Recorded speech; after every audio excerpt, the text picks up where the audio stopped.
A wide receiver, another second-round wide receiver that you need to be in on is Marvin Mims Jr.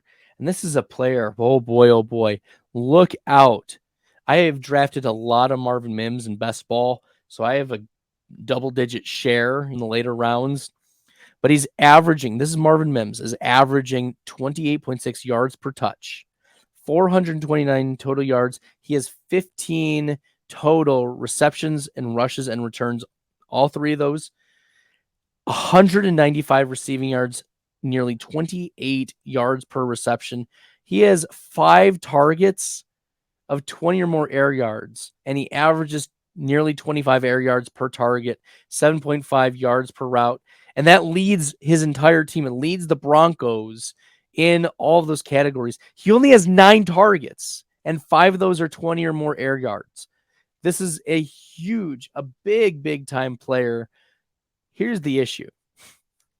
28% route participation is not going to get it done for fantasy. Like, he's dependent upon these big plays because he is not getting used very much. 28% route participation, 46% target per route is phenomenal. When he is on the field, he's a situational usage guy.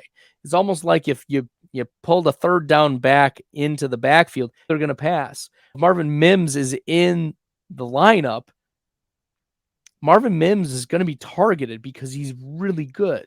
He has a 32% air yard share, and he has 3 catches for 73 yards on 5 targets. Oh, yeah. And by the way, they're trusting him on special teams too. And how do we know that? He contributed in special teams, and it showed up for fantasy. He returned a 99-yard kick return for a touchdown.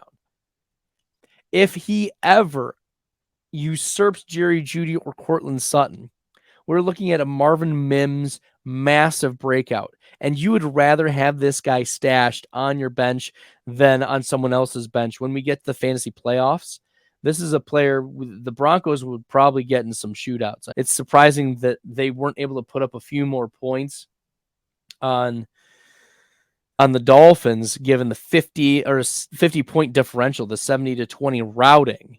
You'd expect that Marvin Mims would get targeted a little more, but he did have that big touchdown kick return. So Marvin Mims, player you need to be picking up off the waiver wire.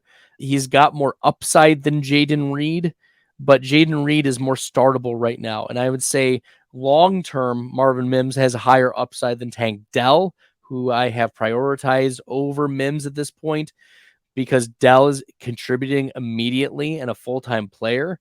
But Mims, his ceiling is massive. It's absolutely massive. So we need to be in on Marvin Mims, getting him on our rosters. If you like the content, you found this helpful, make sure you guys are hitting that red subscribe button.